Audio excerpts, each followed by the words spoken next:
Si vous avez parfois l'impression que votre cerveau n'a pas de bouton off, je vais vous dire pourquoi et surtout comment retrouver le calme.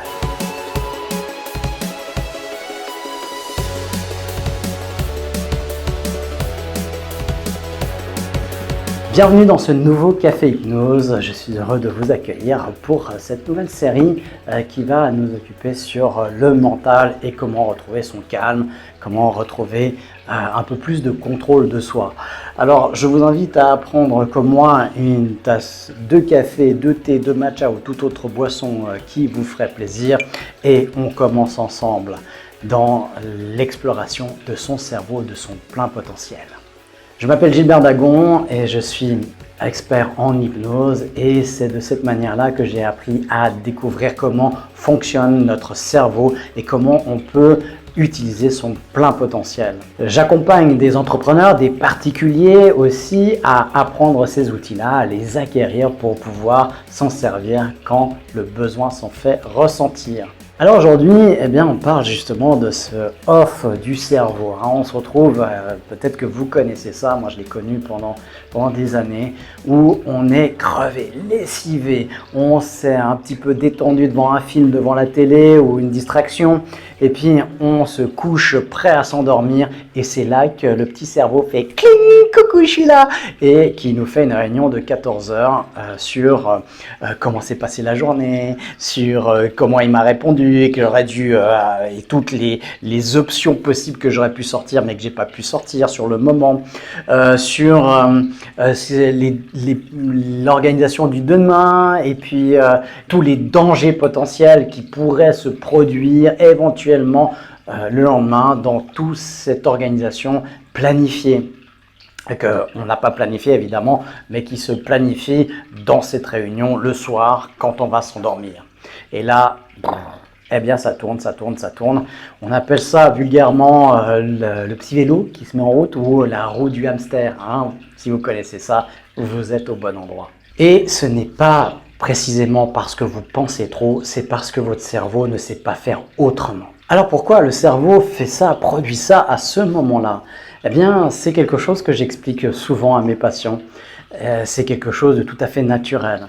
Le cerveau, on va le décortiquer en deux parties. On va le séparer en deux parties très schématiquement. Il y a le conscient et il y a l'inconscient. L'inconscient, c'est tout ce qui n'est pas conscient. Et le conscient, c'est le contraire. C'est tout ce dont on a conscience. Souvent, on attribue le conscient aux décisions, aux intentions. On pourrait dire plutôt que les décisions. Si on va vraiment profondément là-dedans, on verra que c'est beaucoup plus subtil que ça, mais on va en rester là parce que c'est à peu près c'est une explication utile pour expliquer ce fonctionnement-là et pouvoir travailler dessus. Et ça fonctionne. Notre inconscient, lui, il communique pas de la même manière que notre conscient. Notre conscient, lui, on parle en français, en français, dans votre langue maternelle, et vous communiquez à l'intérieur de vous dans cette langue-là. Vous avez conceptualisé des mots, des expressions, des situations, qui fait que vous vous comprenez quand vous exprimez quelque chose, même à l'intérieur de vous, dans votre discours mental, dans le silence extérieur, mais dans la conversation intérieure. Et dans ce moment-là, à l'intérieur de vous, il y a justement cette partie-là qui est l'inconscient, qui lui ne parle pas cette langue, votre langue maternelle, là en l'occurrence le français. Elle parle en langage symbolique, en rêve, en intuition. Et puis après, parfois, si on n'écoute pas, en somatisation. On va rester très large dans les explications. Et donc il y a des moments où on a des informations à faire passer à notre inconscient et on ne sait pas comment le faire. Par exemple, je suis phobique des araignées et je voudrais arrêter d'être phobique des araignées. Alors je pourrais dire à mon inconscient arrête, mais pour ça il y a deux choses qui sont des contraintes. La première, c'est qu'entre conscient et inconscient il y a une porte qui est verrouillée. Il faut déjà pouvoir l'ouvrir. Et ensuite il faut parler le langage de l'inconscient qui n'est pas le français. Et quand on fait ça, l'hypnose permet de faire ça, on arrive à communiquer à l'inconscient d'arrêter d'être phobique des araignées dans mon exemple. Et c'est ce que l'inconscient fait. Il arrête de produire tous les symptômes, toutes les réactions phobiques. Et ça se fait instantanément. J'en fais l'expérience toutes les semaines avec des patients qui viennent me voir pour ces raisons-là, pour la phobie en général. Ensuite, l'inconscient, lui, il veut nous parler des fois. Et lui, il a des revendications à faire, notamment quand on pousse un peu la machine trop loin. Hein, un peu comme vous êtes au volant de votre voiture, vous êtes tout le temps au point de rupteur, et à un moment donné, il y a des petits boutons d'alarme qui vont s'activer. Si vous ne savez pas lire les boutons d'alarme, vous dites « Oh, c'est joli ces petites lumières », vous continuez, eh bien, il y a fort à parier que vous aurez une panne très importante. La voiture va s'arrêter, le moteur va peut-être même casser. Eh bien, c'est ce qui se passe à l'intérieur de nous. Il y a ces petites alarmes, on ne les identifie pas, on n'a pas jamais appris à les lire, à les décoder et à comprendre ce qu'elles veulent dire. Et donc, la plupart des gens foncent avec les alarmes, le discours de l'inconscient qui vient nous prévenir de problèmes ou de messages qui sont importants pour lui. Et qu'est-ce qu'il fait à un moment donné? Eh bien, notre inconscient, c'est lui qui a le contrôle de l'ensemble de notre corps. Même si je bouge le bras comme ça, eh bien, mécaniquement, je sais pas, j'ai pas besoin de savoir comment ça se fait. Tirer sur le tendon, le muscle qui contracte, c'est même pas moi qui le fais. C'est mon inconscient qui va produire tous les effets pour avoir l'effet du bras qui monte à la vitesse de mon intention. Et même la vitesse de mon intention, je n'ai même pas, j'ai eu une intention de cette vitesse-là, mais c'est tout. Donc, j'ai pas donné d'ordre, j'ai pas aussi contrôlé le mouvement. Je l'ai contrôlé juste par mon intention. Donc, tout le mécanisme, c'est mon inconscient qui le gère. Donc, s'il décide d'arrêter de faire ça, ou de vouloir arrêter de faire ça, eh bien, il arrête et c'est lui qui a le contrôle total du corps. C'est lui qui fait battre mon cœur. J'ai aucun contrôle conscient sur mon cœur. Par contre, je peux avoir un contrôle sur mon corps par mon inconscient. Et donc ça, c'est des premiers principes. C'est-à-dire que quand mon inconscient, lui, il a besoin aussi, il a besoin, pour se faire comprendre, de me parler. Pour ça, il a besoin que la porte, elle s'ouvre. Lui ne peut pas apprendre un autre langage que le sien. Nous, on peut comprendre le langage de l'inconscient et parler le langage de l'inconscient. Ça, c'est possible. Mais lui, voilà, on ne pourra jamais lui apprendre le langage du conscient. Par contre, il a l'habitude et il peut prendre des moments où la porte, elle s'ouvre naturellement entre le conscient et l'inconscient pour déverser ses messages. Et je vous le donne en mille, eh bien, quand est-ce qu'il a l'opportunité de le faire si on ne le laisse pas du tout faire pendant la journée? Eh bien, il fait quand on rentre dans un état qu'on dit hypnagogique, c'est-à-dire l'entrée dans le sommeil. La porte, elle s'ouvre naturellement et c'est là que l'inconscient vient nous déverser tout ce qu'il a besoin de nous déverser. Le nettoyage du disque dur avec des informations comme je donnais comme exemple, il m'a dit ça, il lui s'est passé ci et tout ça. Et puis la prévision, il est là notamment pour la survie, notre inconscient. Donc il va nous générer des mécanismes d'anticipation. Ça, c'est une de ses facultés innées, l'anticipation, pour nous prémunir des dangers, pour nous maintenir en vie, pour nous maintenir en santé. Donc, si on n'a rien qui est prévu ou on n'a pas dit à notre inconscient, une partie de nous à l'intérieur, que ce dont on va faire le lendemain, eh bien, lui, il a besoin, et comme il n'est pas rassuré, il n'aime pas l'inconnu, il a besoin d'être rassuré. Donc, il va se dire, il va faire comme un petit enfant qui tire sur la chemise de son papa ou sa maman, qui va dire, mais on fait quoi demain? Qu'est-ce qui va se passer demain? On va être où? On va faire quoi? Et puis, eh bien, s'il n'a rien, eh bien, il va produire lui-même des prévisions de danger pour qu'on soit prémuni. Ensuite, il y a le mécanisme d'habitude. On répète tout le temps les mêmes choses et puis du coup, il a pris cet automatisme. Il sait qu'à l'heure du coucher, eh bien, c'est le seul moment qu'il a à vous parler. Alors, il a appris à faire ça à ce moment-là. Et plus ça se répète et plus ça se renforce. Et puis, un troisième phénomène qui rentre en jeu aussi, et c'est le phénomène d'attention. Eh bien, plus on porte son attention sur quelque chose, son focus, plus tout converge là-dedans, notamment aussi notre inconscient. Ce qui fait qu'il suffit que je m'assoupisse, que je rentre dans un état hypnagogique avec une attention quotidienne sur un problème dans la journée, et l'inconscient va rajouter une couche en m'amenant aussi dans cet état de hypnagogique à régler des problèmes émotionnels sur cette problématique, sur ce focus que j'ai créé. Et donc ces 3-4 phénomènes vont faire que je ne vais pas pouvoir mettre mon cerveau sur off, il va me donner l'impression qu'il tourne tout seul et que je n'arrive pas à l'arrêter. Alors parfois, vouloir arrêter les pensées aggrave justement le problème. Si je me dis arrête de penser au travail, eh bien je suis en train de mettre mon focus tout sur le travail. On va faire un petit jeu là maintenant pour illustrer tout ça. Vous êtes prêts? Préparez-vous un petit peu mentalement et je vais vous demander pendant les 30 prochaines secondes de ne pas penser à un éléphant rose. Surtout, ne pensez pas à un éléphant rose. Allez-y, ne pensez pas à un éléphant rose. Allez, là, ça fait déjà 15 secondes. Continuez à ne pas penser à un éléphant rose. Vous voyez que plus je le dis, plus vous essayez de vérifier ce qui se passe dans votre tête, plus vous êtes focalisé sur l'éléphant rose et plus tout converge dans ce sens-là. Et il y a fort à parier que depuis 6 mois, vous n'avez jamais pensé à un éléphant rose auparavant. Et puis maintenant que j'en mentionne un, il y en a un ou plusieurs qui sont arrivés dans votre esprit, que vous le vouliez ou non. On ne peut pas se défendre de ça.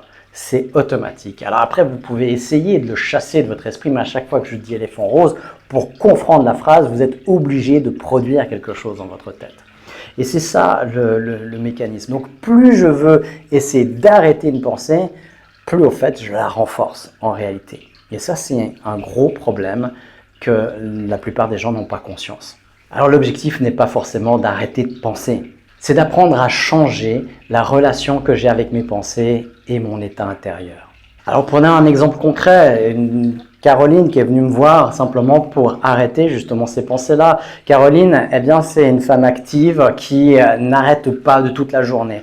Elle s'occupe de la maison, des enfants, de son conjoint. Elle a une surcharge mentale comme on le décrit souvent et elle fait tout pour tout le monde, sauf pour elle, évidemment.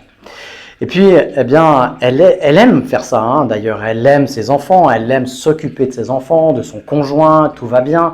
Et puis, à 22h30, elle est épuisée, elle est claquée, elle a fonctionné à 100 km/h toute la journée. Et là, en baissant simplement le capot de son ordinateur, elle s'attend à ce que le cerveau fasse de même.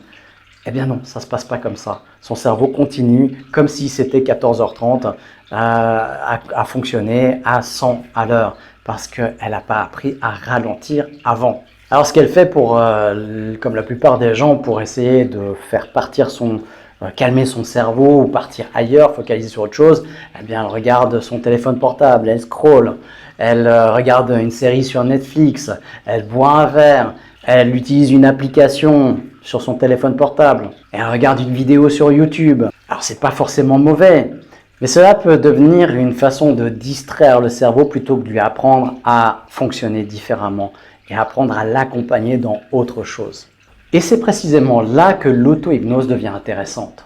L'auto-hypnose permet simplement de le faire par soi-même, sur soi-même, sans éléments extérieurs à soi, pas besoin de téléphone portable, pas besoin de musique, pas besoin de bougie, pas besoin de rituels particuliers, juste de connaissances et de techniques pour apprendre à changer le focus de son attention pour justement retrouver le calme progressivement, à modifier progressivement son état intérieur, à utiliser son imaginaire et les suggestions, les bases de toute hypnose, créer de nouveaux automatismes, retrouver plus facilement un état de ressources. Le but n'est pas d'avoir un cerveau qui ne pense plus, le but est d'avoir un cerveau avec lequel vous savez travailler. Alors je vous propose de faire une petite expérience ensemble. Posez simplement votre tasse ou votre verre et puis on va vivre une expérience ensemble. Je vous invite simplement à porter votre attention sur la respiration. Quand ça inspire et quand ça expire. Portez votre attention sur tous les sons qui vous entourent, qu'ils soient chez vous, dans la vidéo, ou plus loin encore à l'extérieur. Peut-être même les bruits de votre propre corps.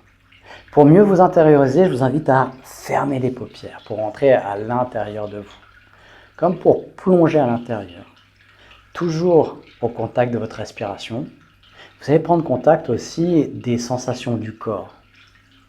Si vous avez les pieds sur le sol, de sentir cet ancrage. Si vous êtes allongé, sentir les contacts des différentes parties du corps avec les différents éléments sur lesquels il repose.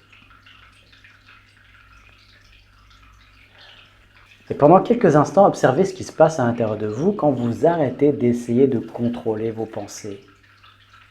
Et juste observez dans cet état-là vos pensées.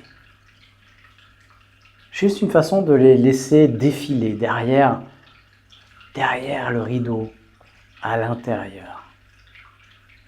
Comme si vous les observiez de très loin, de plus en plus loin. Et que vous choisissez plutôt où placer vos pensées. Là, en l'occurrence, dans la respiration, dans les contacts du corps et dans ce que vous entendez autour de vous. Est-ce que quelque chose a changé? Bien, prenez quelques respirations et puis un petit peu plus présente et accélérée. Et puis simplement revenez avec moi en ouvrant les paupières. Voilà. Alors, comment s'est passée votre expérience? Est-ce qu'il y a quelque chose qui a pu se calmer? Est-ce que vous avez pu observer qu'en ne combattant plus les pensées, eh bien, elles se calment d'elles-mêmes et que vous arrivez à placer votre attention sur d'autres choses? Comme là, en l'occurrence, la respiration, les sensations du corps ou les bruits qui vous entouraient. Alors, si votre cerveau ne s'arrête jamais, retenez 3 choses. Il ne fait probablement pas ça pour vous embêter. Lutter contre vos pensées n'est pas toujours la meilleure stratégie. Et vous pouvez apprendre à modifier volontairement votre état intérieur. Si cette vidéo vous parle, abonnez-vous au Café Hypnose, partagez, échangez, likez. Parce que dans les prochaines vidéos, nous allons apprendre à comprendre mieux notre cerveau, notre inconscient et comment on peut reprendre progressivement la main sur nos états intérieurs. Et si vous voulez plus d'informations sur l'auto-hypnose, vous pouvez simplement visiter le site auto-hypnose.pro. À bientôt pour une prochaine vidéo. D'ici là, portez-vous bien.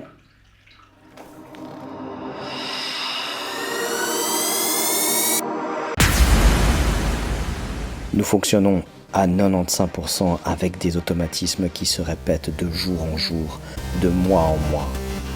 Le changement, ça s'apprend. Hypnose, coaching, PNL. Utiliser son plein potentiel s'apprend. Le centre aura le pouvoir d'être soi, pour gagner en conscience et en autonomie.